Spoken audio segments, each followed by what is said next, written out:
everybody, I'm back. I want to tell you something. As an amateur boxer, I learned a lot of bad habits. You know the thing about bad habits? They're hard to break. So I'm going to tell you something that a great trainer once told me. Don Turner.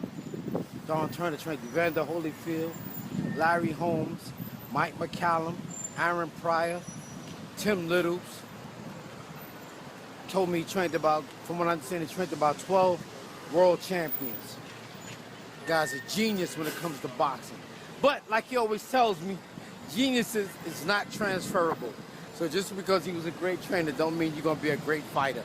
But one thing he always told me is that there is no such thing as a fighter overtraining. There's no such thing as a fighter overtraining.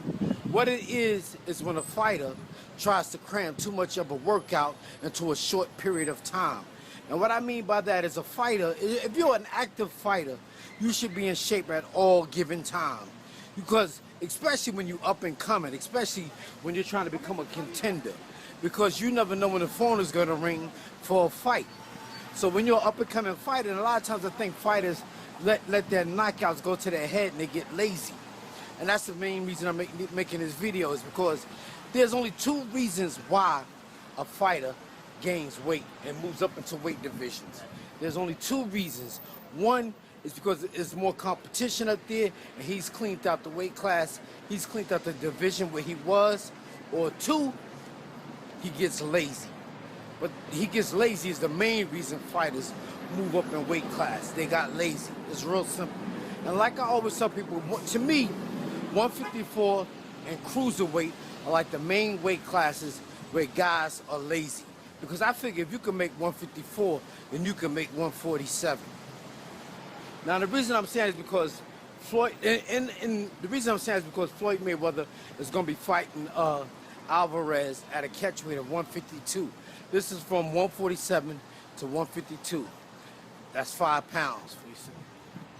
5 pounds he got to move up. 5 pounds can make a world of a difference, but Floyd, to me, in my opinion, Floyd Mayweather is always in shape. Always in shape. And the thing is that bugs me out is about fighters is like they'll walk around big as a house, eating like they're gonna go to the electric chair. Then when it's time to make weight, they'll wear plastic suits, they'll jump rope in a sauna, or they'll chew a lot of gum and spit all day. During the course of the day, they'll be spitting, and they think this is conducive to them fighting. But that's some dumb shit you could be doing. Because in boxing, if you gain as much as 3 pounds before the fight, you're susceptible to getting a heart attack. If a guy goes in there and makes you fight, he could kill you. And that's what happened with Miguel Cotto when he fought Manny Pacquiao.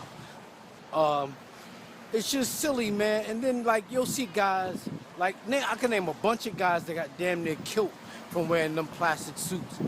William Joppy got the shit beat out of him. Ali can barely talk now. Who else wore plastic suits when they was getting in shape?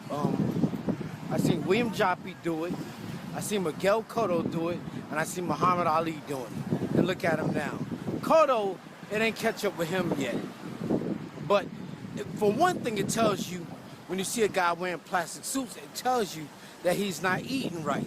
He's eating like he's going to the electric chair. He's eating a lot of junk food. He's not eating like a world champion. And what happens, and the reason a lot of fighters do this is because they become successful doing something bad. You know, like in the amateurs, you learn that shit and you could get away with it. Like, what they'll do is, say a guy's fighting at 147. He'll walk around at 152, 153. He'll walk around like 10 pounds over his weight. 10 pounds over his weight. And he knows he can go to the gym and sweat it off. And this is when the bad habits and the bullshit start. Because he thinks he's going to get away with this all the time. And then he'll walk around at he's fighting at 147. He'll walk around at 157. Then, like a month or two before the fight, he'll start working out and lose the weight. But like I always tell you, you don't go to camp to lose weight.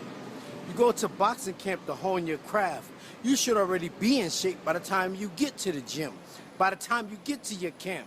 And this is why a lot of guys talk like they got bubble gum stuck in their mouth after they finish boxing, because then, you know, they done lost the electrolytes that they had to fight.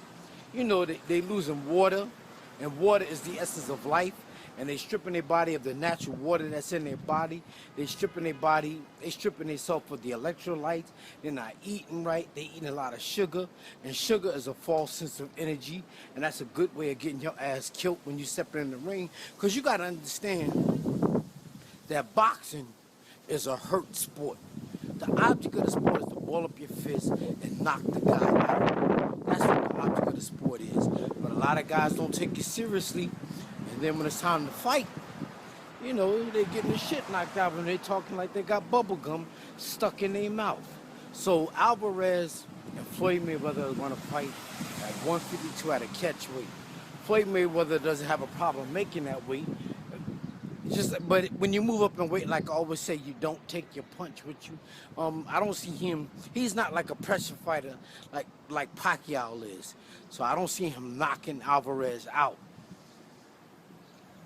I don't see him knocking him out. But you never know in the sport of boxing. But if Alvarez was fighting somebody at a natural 154, at a natural 160 or 147, and they can fight, you know, like constant, like Aaron Pryor used to fight, or like Ray Boom Boom Mancini used to fight, or like Manny Pacquiao used to fight. You see what happened to Dooku Kim when he fought Ray Boom Boom Mancini? Ray Boom Boom Mancini knocked his ass into a coma. You see what happened to Gerald McCullough when he fought Nigel Benn? Nigel Benn knocked his ass into a coma. You gotta pay attention to the way you eat when you're going into these fights, and you can't be walking around with plastic suits on, spitting, chewing gum and spitting, and jumping rope in a sauna and trying to lose weight. It's bad, bad, bad, and it's going. And then this is why them guys be talking like they got bubble gum stuck in their mouth, you know, because they got away with murder for so long, and then they make a bad habit of it, and they just keep doing it. They just keep doing it. So, like I said before, I really see Floyd beating this guy. You know, it's gonna be an action-packed fight. Floyd is gonna take the guy to school. You'll see. He's gonna take the guy to school. One more thing, because I'm running up my film. Two guys you never see have a weight problem because they always in shape. Floyd Mayweather and Bernard Hopkins. Bernard Hopkins is always in shape. Always in shape. He's another old school guy. But let me get out of here because I think this is going to take too long. It's going to take up a lot of my time. Yo, subscribe to my pages and I'll talk to you guys later. And stop playing with your weight when you're going to fight. Because somebody's going to knock you out and you're going to get killed and be talking like you got bubble gum in your mouth. That's not my reality.